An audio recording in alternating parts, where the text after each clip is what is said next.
शिवसेनाकडून सध्या सदस्य नोंदणीचा कार्यक्रम हाती घेण्यात आला आहे। याच कार्यक्रमाच्या अनुषंगाने कलानगर परिसरामध्ये एक बॅनर लावण्यात आला आहे।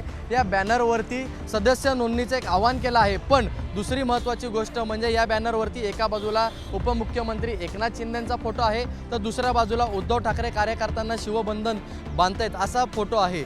आणि या बॅनरवरती महत्त्वाची गोष्ट म्हणजे मैत्री धाग्याशी नाही तर मैत्री वाघाशी अशा आशयाचा हा बॅनर आहे। यामधून कुठेतरी शिवसेनेकडून शिवसेना उद्धव ठाकरे गटाला दिवसण्याचा प्रयत्न केला जात आहे आणि याच बॅनरद्वारे आता वादाची ठिणगी देखील पडण्याची शक्यता आहे। त्यामुळे आता हे बघणं महत्त्वाचं राहील की हा बॅनर नेमका कोणी लावला आहे आणि या बॅनरमधून नेमकं कोणाला संदेश दिला गेला आहे। कॅमेरामन अरविंद वारगेसोबत ईशान देशमुख, एबीपी माझा, मुंबई। एबीपी माझा, उघडा डोळे बघा नीट।